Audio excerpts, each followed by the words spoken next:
I'm Jim Mandel. I'm the CEO of Boston Children's Hospital, at least for the next 4 days.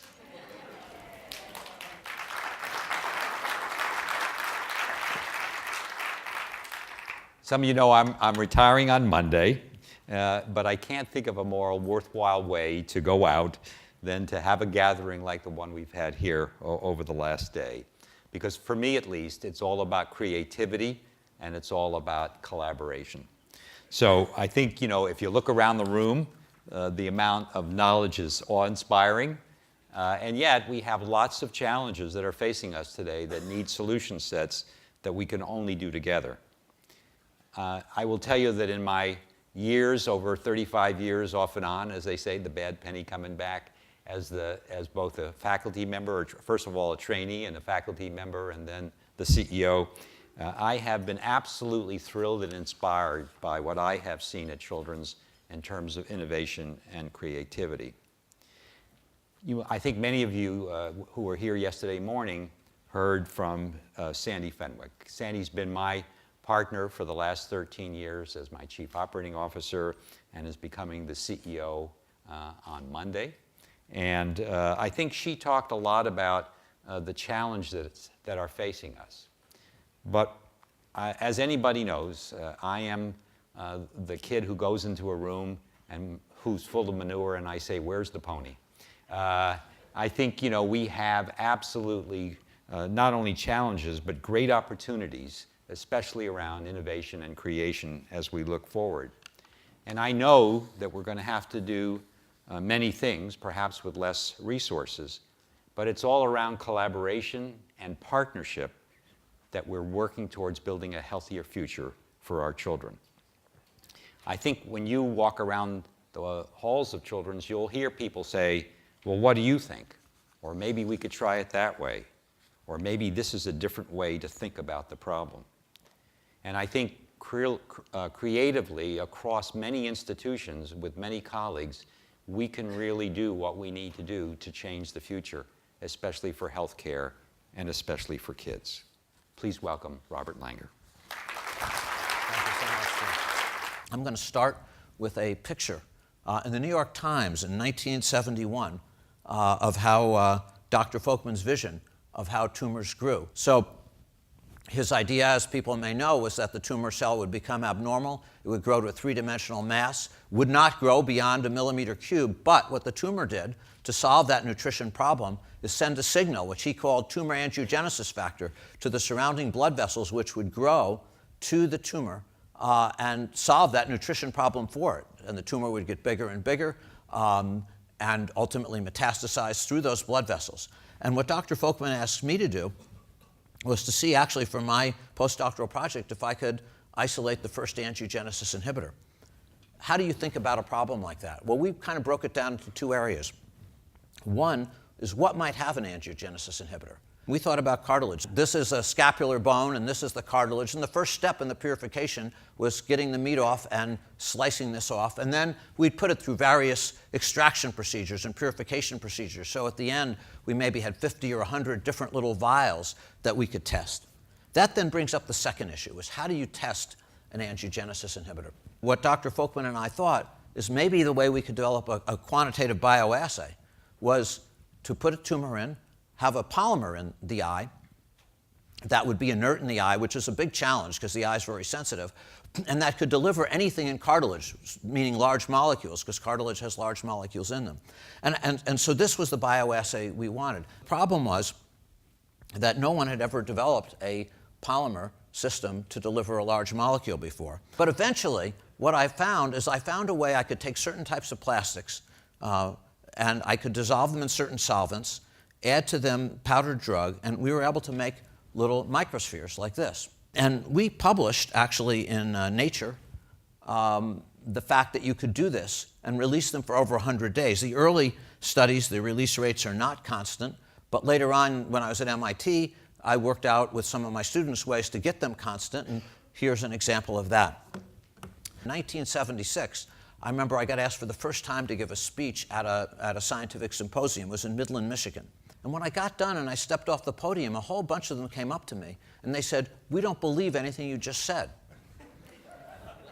they said this can't possibly work.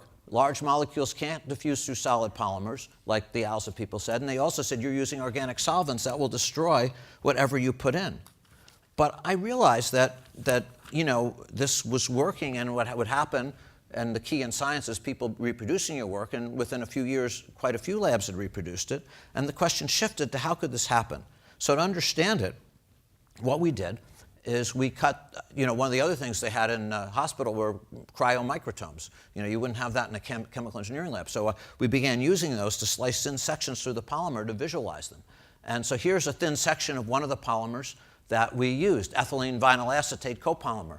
And when you look at it, you see the sheet.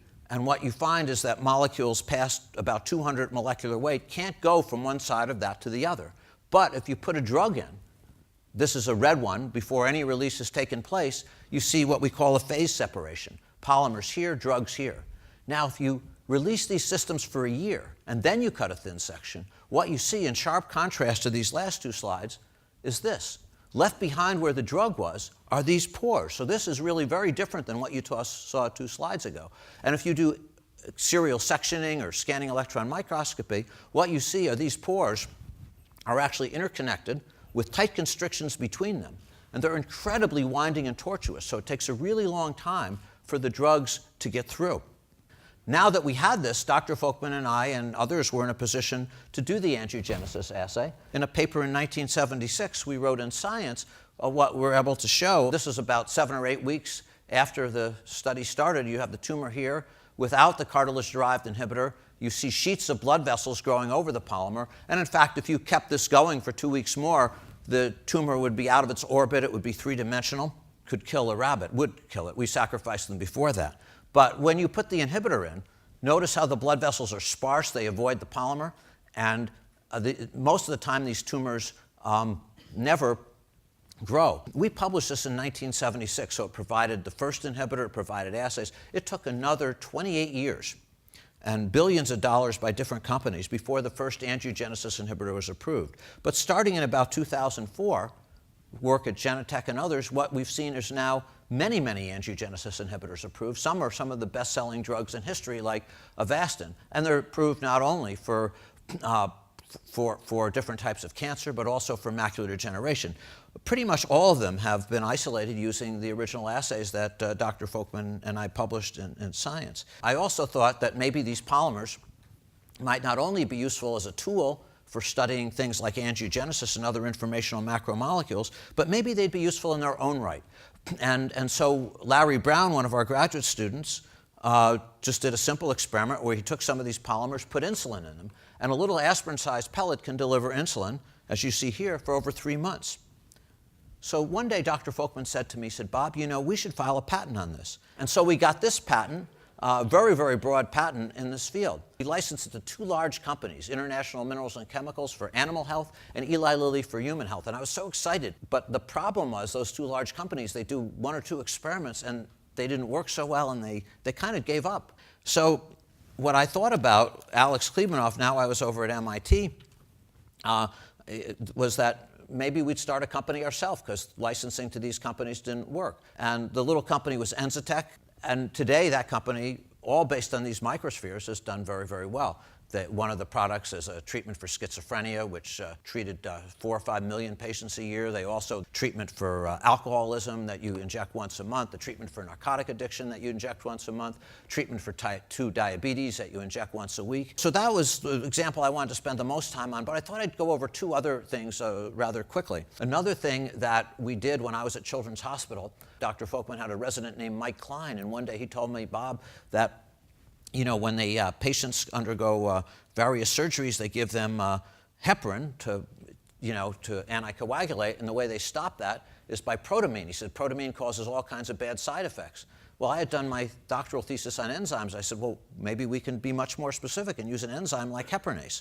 So nobody had ever done anything with heparinase, so we started making heparinase. And over the years, we did a lot of work with heparinase for different purposes. And then we started another company, and that company was Momenta. And what was very exciting is this tiny little company, Lovenox, which is a very significant drug, low molecular weight heparin, even though many much larger companies like Sanofi and Teva and so forth were working on it, Momenta got it approved way ahead of everybody else, and they did it purely on analytic data. It was actually the largest syringe launch in history. They're now done the same thing with Copaxone, another large molecule. But there was another thing I wanted to mention briefly, and that was about 5 years ago. There was this big crisis where a lot of people died from heparin. And the FDA found that this came from China, but they didn't know why, what caused it.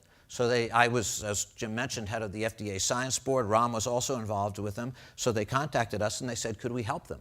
We used these sequencing techniques, discovered that the contaminant in this heparin that was killing people was an oversulfated chondroitin sulfate. And after this, the deaths stopped completely. I thought I'd end with one final example, and that's nanotechnology. We worked on making nanoparticles that you could target to a tumor or almost any place else. The National Cancer Institute's put a ton of money into nanotechnology. And we got, Omid and I started a company on this, which is now in multiple clinical trials and seems to be doing well. And many others are doing it too. So I think this whole area of nanotechnology and medicine, and I'm just doing therapeutics, there's also a lot of interesting things in diagnostics, also could be very important for the future. You've started so many companies. When you have those types of inroads, why is it necessary to start a new company, a new company, a new company? It would seem like you have the establishment to just move your work forward within any given company. The way I look at it is a company to be successful, small or large, probably has to focus. And so if you have a company that's really good at creating microspheres, as an example, and they have a manufacturing process to do it, and a whole bunch of people doing it well, the way I think they're going to succeed is by pushing the envelope on doing that better in the next generation of that. Whereas if all of a sudden they try to do sequencing of polysaccharides, like Momenta does, I think they wouldn't be very focused.